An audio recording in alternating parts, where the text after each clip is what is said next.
This is Garen. League's Beyblade cosplaying, Demacian justicing, silencing stat stick who just so happens to be my favorite champion. I love him so much in fact that I spent $200 on a glorified chroma for him and now need to find an excuse to turn it into a business expense. So today I present to you a Garen video, but not just any Garen video, no. This, my friends, is a Garen mid video. And over the course of 5 days, with the help of some very esteemed spinning scholars, I'm going to show all of you how this unexpected pick might be exactly what both you and I need to escape low elo. So grab your drinks, your snacks, and your swords as I continue on my quest to try and hit master tier while mastering every champion in League of Legends, learning more and more about this soul-crushing game along the way. Heading into day one, I'm not gonna lie, I was feeling a bit demoralized. My account had already dropped from Platinum 4 to Gold 4 playing Yumi 100 times in a row, and then during my promos, I got placed all the way down in Bronze. Bro, Bronze 1?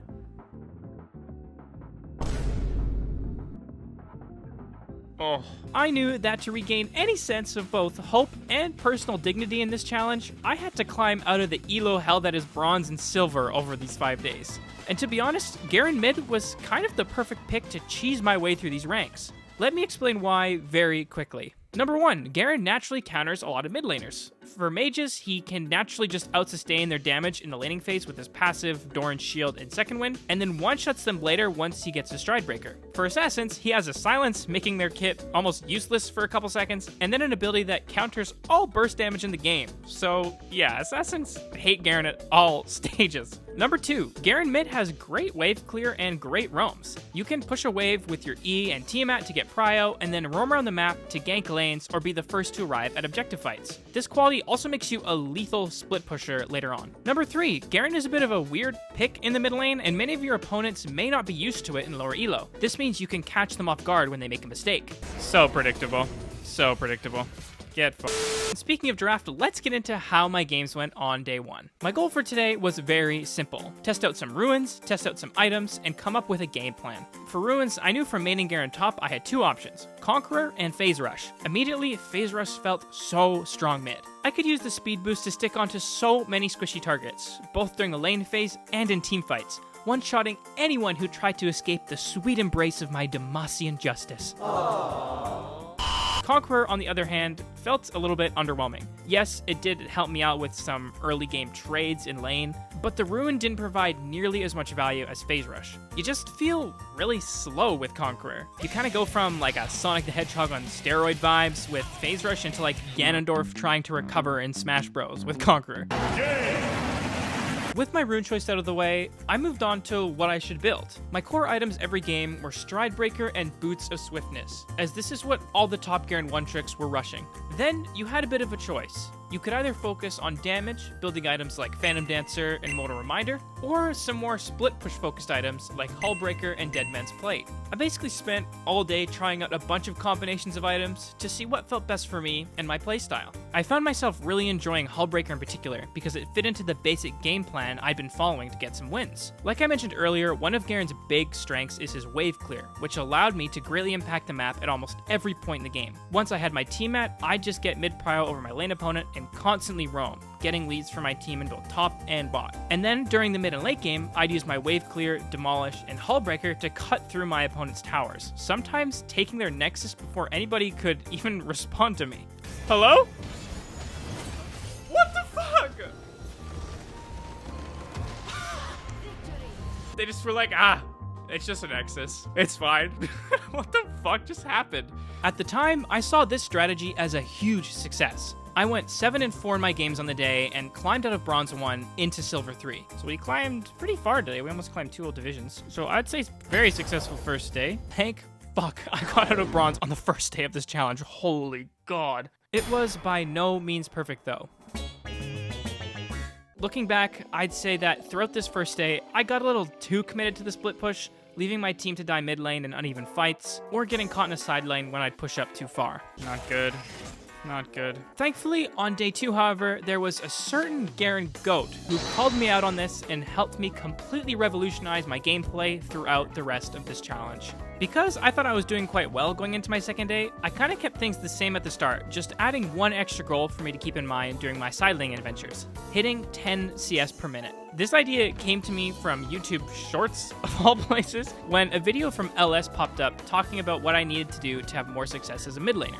And he said this: You have a roadmap on how to become better as a mid laner or any lane in general. If you can consistently get 10 CS per minute, eventually you reach a point where you're getting 10 CS per minute, and then it becomes almost second nature to you, where you're able to CS while just thinking about other things, and you're able to do other things. I thought this was perfect for my second day. Now I could keep focus on my split pushing while adding in this little mini game of getting to that golden number of 10 CS per minute. So I did everything I could to get my CS as high as possible. I'd catch every single side wave, take all the jungle camps, and worry more about having an effective round of Farming Simulator than a good game of League of Legends. And to my credit, it went decently well. I got 10 CS per minute one game on the nose, also had games at 9.6 CS per minute and 8.9 CS per minute. For a guy who usually sits around 7 CS per minute on a good day, I'd say this was a pretty nice improvement. I'm not sure if it really helped me climb much though. I did hit Silver 2, but was kind of a passenger in most of these games, not really doing that much to help my team win. If anything, I was almost hindering my team by eating up all the resources and not doing anything with them. Sometimes I'd sit with thousands of gold in my inventory for minutes at a time, worried I'd miss too much farm by basing. I'd also greed for extra mini waves or jungle camps all the time and get caught in the act by the enemy team, punishing me with a much needed fast base. I knew that was so into me to do that. What this strategy did is essentially put my Garen horse blinders on. I saw only one option on the champion: split push and farm. And if I was unable to do those things for whatever reason, the games felt pretty frustrating and hopeless. Also, because I was going for a split push centered build every game, it didn't feel like there was much I could do to help out in a team fight. My spins weren't strong enough to consistently one-shot carries, and I wasn't tanky enough to provide much of a frontline for my team. My current build path and game plan limited what I could do to carry on Garen. That was until I chatted with Wrist. For those of you who don't know, Wrist is a Garen one-trick and content creator who knows more about this champion than almost anyone else, especially in mid lane as well, as he hit Challenger one-tricking Garen mid. So when he agreed to coach me for this video, I was beyond excited. Oh my god, you got the skin. Okay, how many capsules did you take? We're not talking about it. Okay. The first thing we did was watch back one of my matches from earlier in the day, so Risk could get an idea of what my strengths and weaknesses were on this spinny shitter. Is he a spinny shitter or a shitty spinner? After that, we hopped into a live rank match so Risk could co-pilot me live in-game, and oh my god, was it ever overwhelming. I want you to continuously do that. Okay. I want you to zigzag a little bit. Okay. Here's what I want you to do. Okay. I want you to go ahead and pull trigger. Okay. We lost that match, and it was a bit of a low point for me in this entire challenge. In the absolute best way, Wrist made me realize how much I wasn't thinking about while playing Garen. But I just don't think you're going to win this game by splitting. Okay, so I'll just match Yone and then be there for Infernal, basically? Yes, however, we got to fight breaking out mid lane. And yes, that is true. I'm going to get up there, actually. I guess I kind of just go into smooth brain mode whenever I play this champion, because all that's really going on in my head is me spin, me win, which probably explains why I've never been higher than Platinum 3 in my lifetime. Regardless, hearing Wrist's thought processes during the game, even though it was a lot to handle at first, showed me that there were so many more things I could be doing to improve my impact on the game. One of the main takeaways I got from chatting with Wrist about climbing in general is that it's great if you can get yourself ahead in the game by split pushing or CSing, but what's even better is if you can use your resources and leads to get your entire team ahead, because it becomes a lot easier to win a game when your whole team is doing well and in a good mood, thanks to the actions you chose to take as a mid laner. So to help me in that regard, Wrist gave me a list of 3 things I could start working on right away to dramatically improve my Garen gameplay and help both myself and my teammates get ahead. Those 3 things were value your flash, teamfight attentiveness, and efficient warding.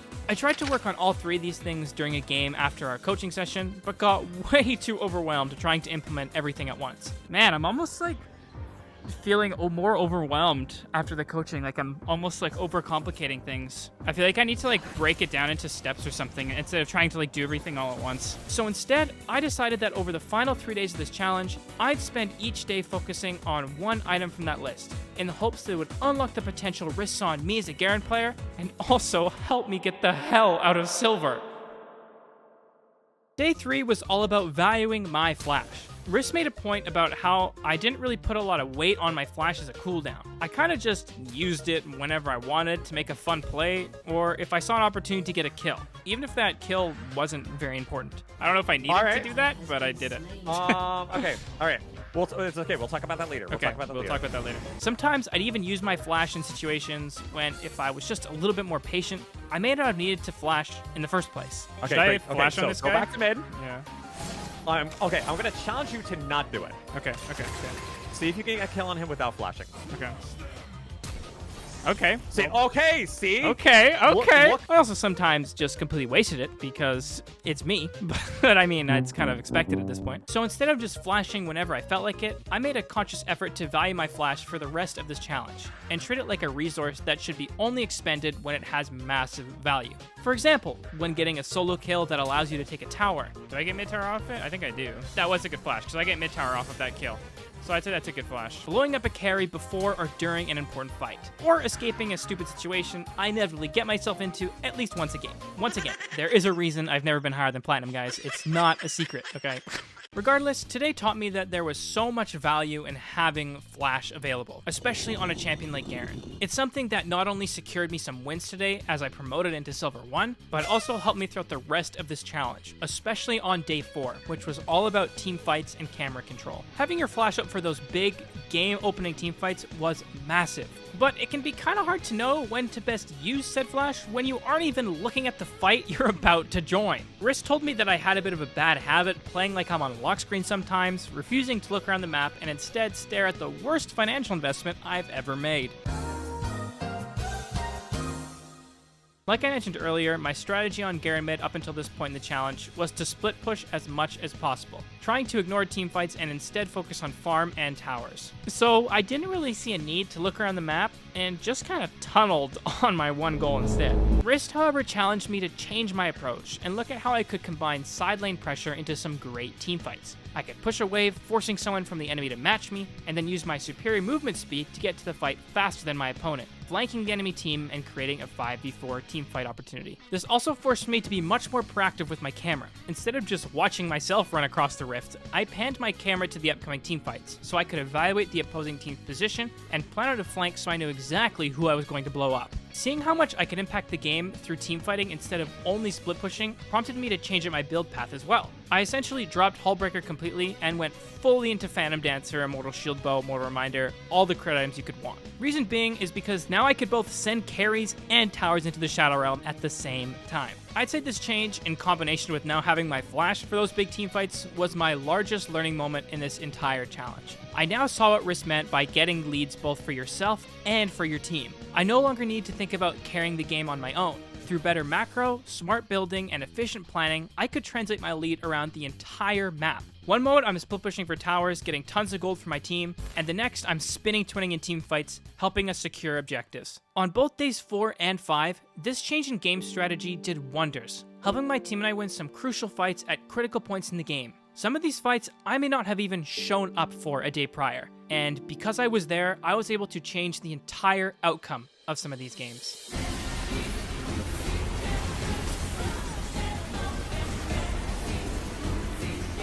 Oh my god, the spin to win! I think we just run it down and win the game now. The amount of damage that did, I'm gonna watch that back right now. I don't think I've ever done that much damage in a spin. That was the craziest Garen spin I've ever had in my life, and that's all because Riz told me to start watching for those team fights, man. Oh my god. It was big moments just like this, which helped me promote to silver and finally get back into gold. For day 5, I had one last task to work on from Wrist, and that task was none other than warding. I know, I know, warding is not the most exciting topic, but it is very important, so I'm going to make this as short as possible so you don't want to gouge your eyes out. When Wrist watched me play, he brought my embarrassingly low ward score and trinket hoarding habits to my attention. Here is where I would try to use my vision, because if I'm not mistaken here, you're sitting on 2 wards, my dude. Yep. Hey, So- I got nothing to say. I am guilty as charged. Which was caused by me, honestly, not really caring or knowing where to put him. So, Wrist sent me a video by Shook, a high elo mid laner who creates great educational content. We're gonna watch it, and we're gonna see what we're missing when it comes to warding, so I can improve my average of a vision score of 2. What the fuck? It was all about warding fundamentals and when/how to place wards while playing mid lane. The video focused on where I could ward in the early game to keep myself safe in lane, where to place control wards to expand my team's vision, as well as some jungle tracking information I could get from those wards. I now started out the game by warding the opposing jungler's raptors, so my team and I could track what direction the jungler was pathing. I found this to be very helpful, as I then knew what side I'd most likely get ganked on, and I'd be able to play on the opposite side of the lane. Clear vision on Mundo. There he is for the jungler so that they know too. My teammates, on the other hand, they were, let's say blissfully ignorant to that information. Okay, we see Nunu. He's clearing to bot side, I'm pretty sure. Yep, okay. So they need to be careful. Nunu. A few moments later. Yeah, there he is. Okay, so we saw him on the ward, guys. We saw him on the ward, guys.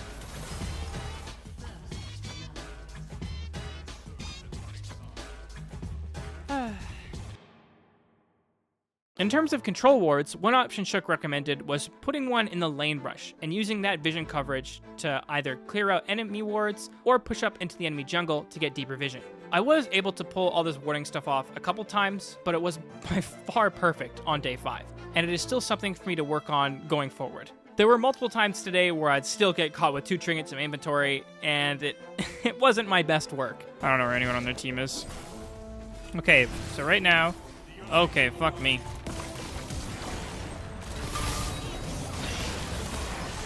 But when I did use wards properly, either to cover one side of the map or to set up for an objective, it gave my team a massive advantage. It allowed both my jungler and I to snowball from early skirmishes. Window's probably there. Yeah, okay. So we know he was going to be there.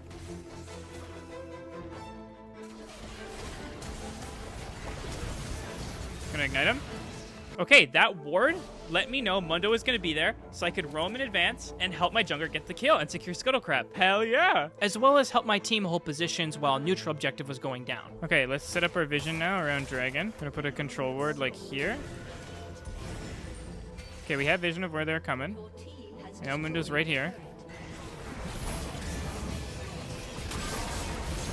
Okay, got him. So in summary, vision, very good. And I need to place more wards now that I know some good places to put them, especially as a mid laner. Nearing the end of day 5, I was sitting at gold 4, 47 LP. Up till this point, I'd climbed at least 1 rank a day in this challenge. But on day 5, I'd been struggling a bit. Too bad. It's getting a lot harder to climb. It's getting a lot harder to climb. Whether it was my own poor play causing problems or some bad teammate luck, things just weren't going my way, and I was having a hard time. But there was no way I was going to give up on the last day of this challenge. I had to lock in, use everything I've learned over the course of these 5 days, and prove that Garen mid really is your way out of low elo. Would I secure those final 2 wins I needed to climb yet another rank, showing the power of my mid lane lawnmower, or will I flub right at the finish line? Well, I'll let the final 2 games speak for themselves.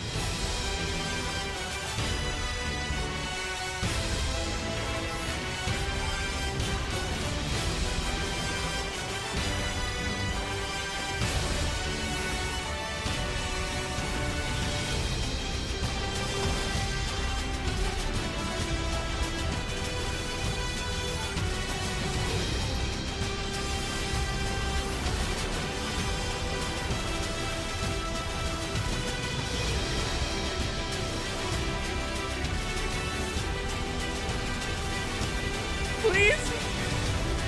Come on. That's it. Bump, bump, bump, bump, bump, bump, bump, bump, bump, bump, bump.